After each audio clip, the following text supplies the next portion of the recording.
हाय दोस्तों, कैसे हो। Welcome back to any video.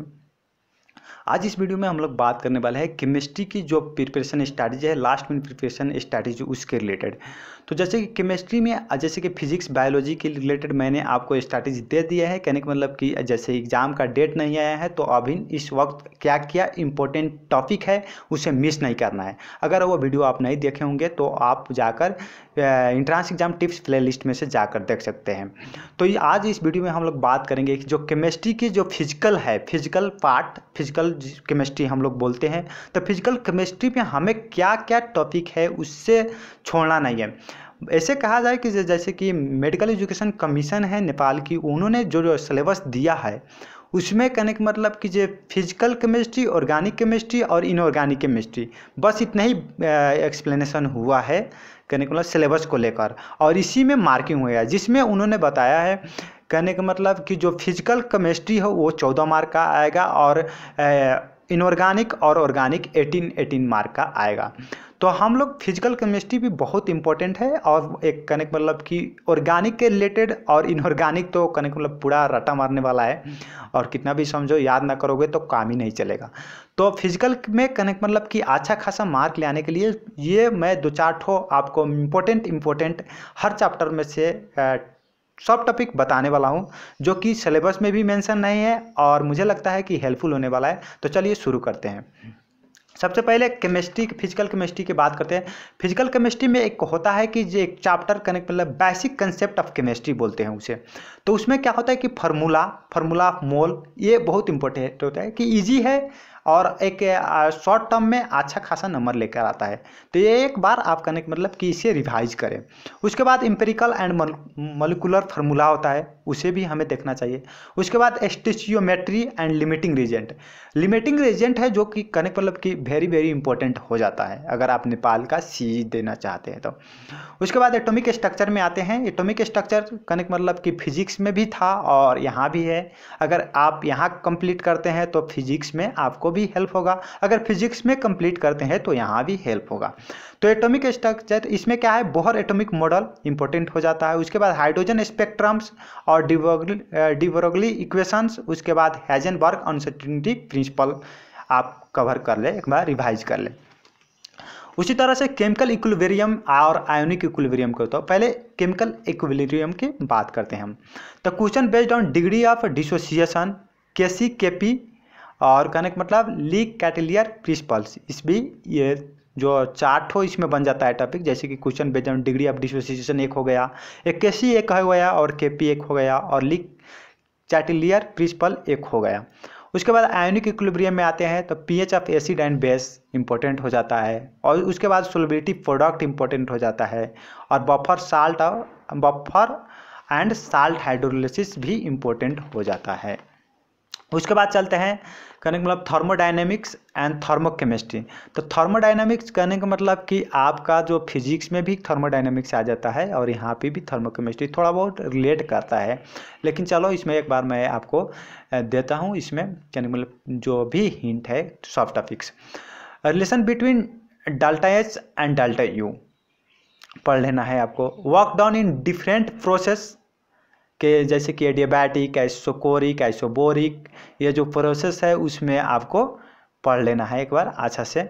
उसके बाद इंट्रोपी इंपॉर्टेंट हो जाता है। उसके बाद इंट्रोपी तो आप कहने का मतलब फिजिक्स में भी पढ़े होंगे ना, रैंडमनेस वो वाला सब। और डाल्टा जी स्पॉन्टेनिटी की जो क्राइटेरिया है, क्या होता है कोई रिएक्शन स्पॉन्टेनियस होने के लिए क्या क्राइटेरिया है और नॉन स्पॉन्टेनियस होने के लिए क्या क्राइटेरिया है, आप इसे भी देख लेंगे तो अच्छा रहेगा। उसके बाद different types of heat of reactions और question based on bond energy और हेस्ट लॉ। तो ये जो हेस्ट लॉ, और उसके बाद बिहेवियर ऑफ गैसेस में आते हैं। तो बिहेवियर ऑफ गैसेस में आपका ग्राम्स डिफ्यूजन लॉ इंपॉर्टेंट हो जाएगा, और van der Waals gas equation at different pressure important हो जाएगा। उसके बाद significance of van der Waals constant A and B जो है वो हो जाएगा। कंप्रेसिबिलिटी फैक्टर्स, उसके बाद क्रिटिकल टेम्परेचर यहाँ पर बहुत नेपाल में इंपॉर्टेंट हो जाता है। और रिडॉक्स में आते हैं हम लोग, तो ऑक्सीडेशन नंबर्स और बैलेंसिंग ऑफ रिडॉक्स रिएक्शन, ये छोटा सा चैप्टर है और बहुत इंपॉर्टेंट है। यहाँ तक कि जो 11 क्लास में थे वहाँ पर भी इसका इंपॉर्टेंस बहुत ज़्यादा है। और सॉलिड स्टेट में आते हैं तो 7 क्रिस्टल सिस्टम इंपॉर्टेंट है। उसके बाद types of cubic unit cell important हो जाता है। उसके बाद डिफेक्ट्स जो है वो इंपॉर्टेंट हो जाता है। डिफेक्ट्स में जैसे कि स्कॉर्ची डिफेक्ट्स वाला सब, वो डिफेक्ट्स का छोटा छोटा जो सिलेबस। और सॉल्यूशन में आता है तो कंसंट्रेशन टर्म्स सब जो है मोलालिटी, नॉर्मालिटी और मोलिलिटी, ये सब जो टर्म्स है वो इम्पोर्टेंट हो जाता है। और राउल्ट्स लॉ जो है वो इम्पोर्टेंट हो, ideal and non ideal solution important हो जाता है। कोलिगेटिव प्रॉपर्टी और बैंड्स ऑफ फैक्टर्स। अगर आप कभी कभी सोच रहे होंगे ना कि जैसे हर चैप्टर तो इम्पोर्टेंट ही बता देता है यार, तो इसमें क्या है कि जो नॉन इम्पोर्टेंट है। देखो हर चैप्टर इम्पोर्टेंट है, इसमें से बड़ा जो छूट रहा होगा कहने का मतलब 5-6 चैप्टर छूट रहा होगा, लेकिन ये सब टॉपिक बता रहे हैं कि ये इम्पोर्टेंट है, एक बार रिवाइज करें। और हर चैप्टर इम्पोर्टेंट है अगर आप बेस्ट नंबर स्कोर करना चाह रहे हैं तो। अगर जस्ट पास होना चाह रहे हो तो ये चैप्टर सब इम्पोर्टेंट है कि इसे मिस ना करें। अगर आप बेस्ट नंबर भी स्कोर करना चाह रहे हैं तो इसे मिस ना करें। उसके बाद इलेक्ट्रोकेमिस्ट्री में चलते हैं हम लोग। Conductance and factors affecting electrolytic conductance जो है। उसके बाद इलेक्ट्रोकेमिकल सीरीज जो है वो बहुत इंपॉर्टेंट बन जाता है। गैल्वेनिक सेल ये भी बहुत इंपॉर्टेंट हो जाता है। Nernst equations.